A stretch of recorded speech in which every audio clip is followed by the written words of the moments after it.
Hi guys, and welcome back to my beginner's guide to prison architects.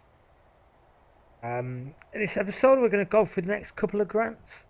This should be quite short, quite easy to accomplish.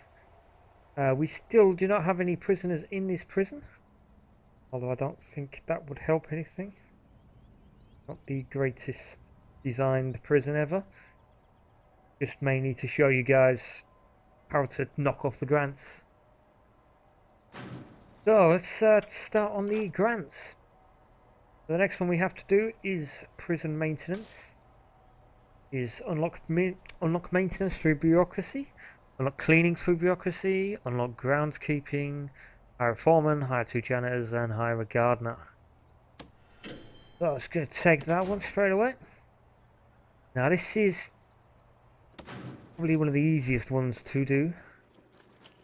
Unlock maintenance, then groundskeeping and cleaning. And then you need a foreman with an office. So we are going to stick our foreman in this office up here. Well, not an office yet. We're going to build him an office, just like we've done for the others. For the warden and for the accountant here.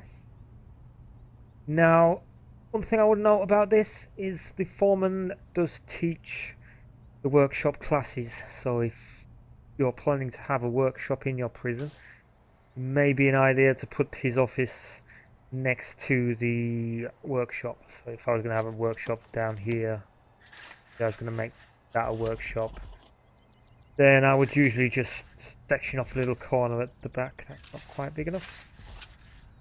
Section off a corner at the back there and have his office in the prison. Just saves him from having to run all the way around and into the prison to conduct the classes. But for now, we're just going to stick him up here. And then I believe the rest of this is just going to be waiting around for these to complete. So let's see if we can get visitation done as well.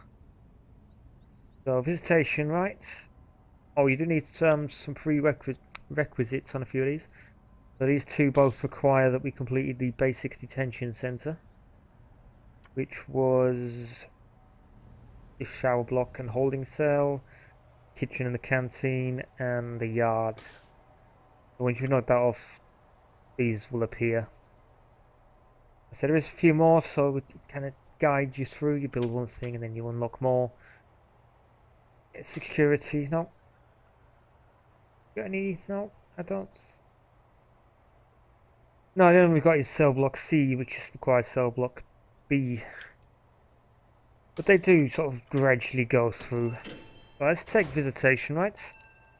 And we need a common room, which we have already built somewhere. Oh, there it is. I just tacked it onto this cell block design I built in last episode. We need at least 2 TVs and at least 5 phone booths. We have some phone booths in the yard. I'm not sure where else we put phone booths. Oh, in the holding cell. That's our phone booth sorted there.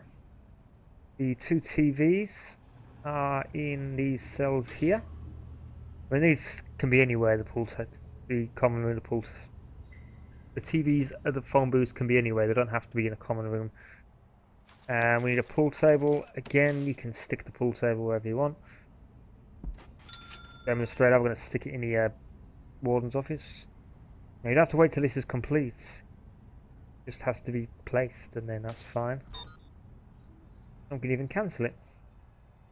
Well, unfortunately, as soon as you click it, you've bought it already, so we can't save any money doing that. Well, we'll put it in the common room. We'll let the prisoners, wow.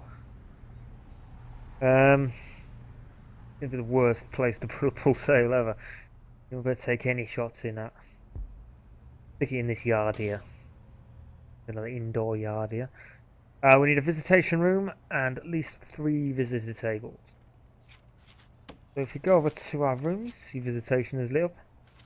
Now this has no minimum size and no other requirements apart from being indoors really and having a visitor's table.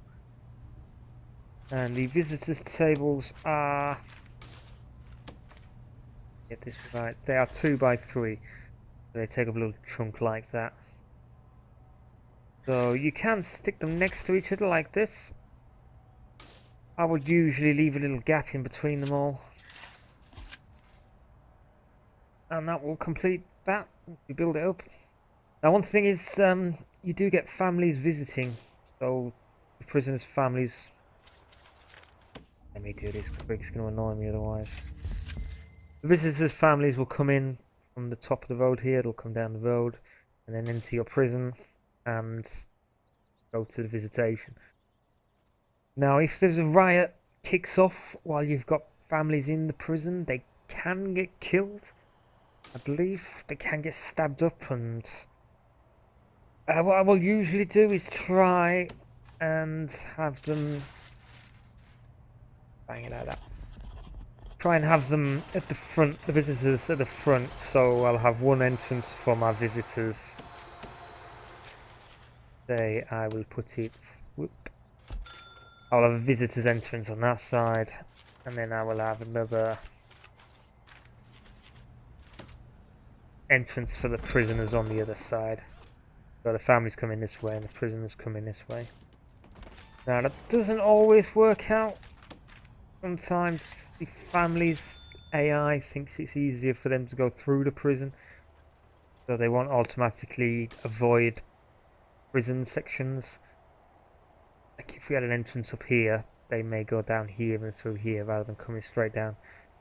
A little bit of trial and error, to be honest. Just to, you don't have to have them going in a different entrance. Hey, that's just me. Just how I tend to do things. So we're going to section this room here.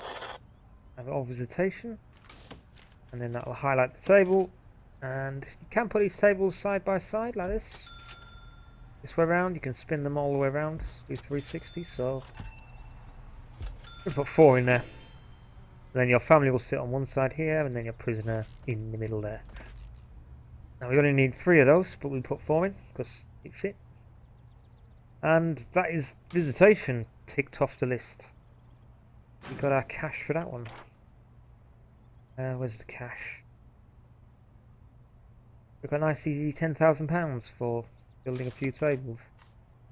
Plus 300 each. So 3, 6, 1,200. And a little bit more for this. But yeah, quite a nice profit on that. I say we're not really playing properly, as I wouldn't call it properly. But we're still £63,000 in credit. It shows that you can sort of run these grants as a profit-making exercise. There's any other quick ones we could do.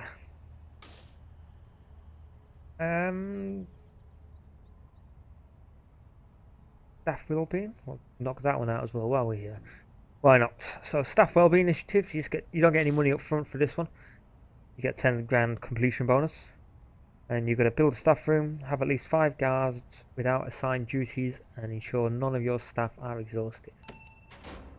Let's take that while our foreman has been, our maintenance has been researched, so we need to do groundskeeping and cleaning.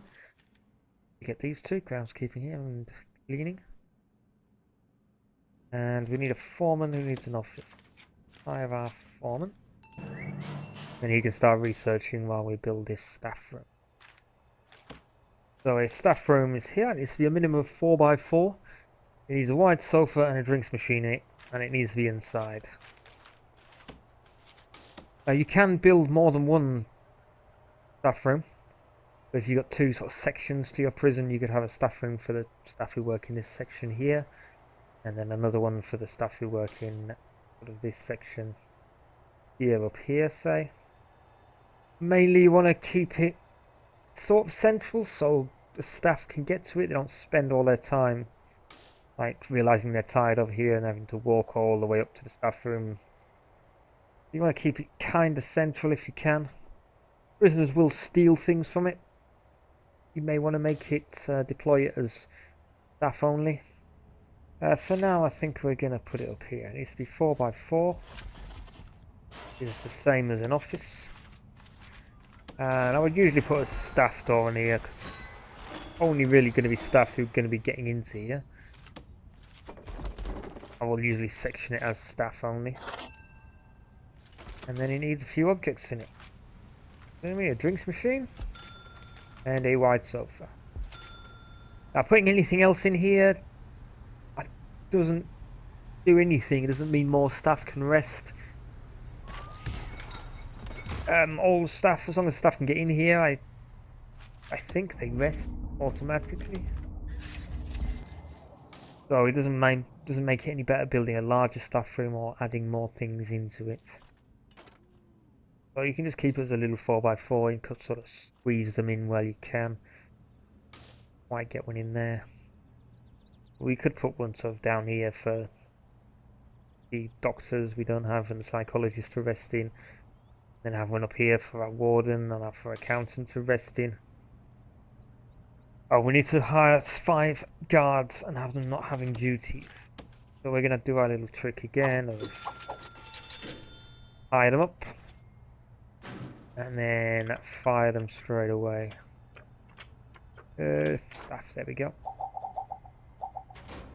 Now once you get to this, you may want to keep them, as I say, as long as you don't have them for more than 5 days, it's cheaper to hire them, sack them, and then rehire them once you get prisoners in. If I was planning on getting prisoners in tomorrow or the day after, I would keep those guards kicking around because it'd be cheaper to pay them £200 in their day wages than it would be to rehire them at £500. If I thought we're not going to open this prison until next week, then I'll just hire them and fire them. Just to complete the grant and get the money. And then stop paying them. So what have we got to do now? We've got 2 janitors and a gardener because our groundskeeping and our cleaning have been unlocked. So we go straight to staff. Do the same for these guys. Well, the gardener's only £50 per day. So you'd have to keep him for 10 days. He didn't feel like he was going to need him for more than 10 days. These guys I'll usually keep kicking around. To say it's going to be 10 days before we sack them now. We have to wait 10 days before rehiring them. Make it financially viable. That makes sense to you guys, I hope it does. But they will run around and they will clean the prison. We'll get dirty even without prisoners in it, you see, it's already filthy. So you may as well keep them on, it'll stop your prisoners complaining about the whole place being filthy as soon as they come into the prison. And once you get prisoners working in the prison, cleaning for themselves, then the janitors can clean like your staff room and your foreman's office and all your places that are staff only, where prisoners aren't allowed. If you don't have prisoners in the kitchen, you're going to need a janitor to clean the kitchen. So that's about it for this episode. 3 more grants knocked out. Quite a bit of cash on those as well. What did we do today? Staff Wellbeing, we got 10,000. Visitation, another 10,000. That was 15, so we got 10, 20, £35,000 for doing pretty much nothing. So thank you very much for watching. I hope you guys have learned something in this episode. If you have, please let me know. Drop it a comment or give it a like. If you want to subscribe to my channel, I will be doing more Prison Architect videos soon. On Friday the 13th of November, that is when they are planning to do the next update on Prison Architect. It won't be another alpha video, but I think they're doing something very similar. Quite sure what they're going to call it. But they're going to add a few new features, hopefully. I'm just speculating here, wild speculation. But I'm guessing they're going to do something about escape mode and maybe rebalance some of the issues there is with that. At the minute, it's far too easy to farm rep and escape pretty easily. But you never know. You never know what they're going to add in. They may have some different rooms for us to play around with. They may change the mechanics of some of the rooms they've already got. Although I think they're probably going to be adding things. That's what they used to do in the alphas. They'd add things and then sometimes you get a slight rebalance if things were terribly broken, but I don't think anything is terribly broken in this current build, so apart from the escape mode. So yeah, I think it's going to be a slight rebalance of escape mode and hopefully a few new features. It keeps the game exciting and fresh. So again, thank you very much for watching. Thank you to everyone who's subscribed already. And if you like this video, comment, like, subscribe, all of that jazz. And I will catch you guys next time.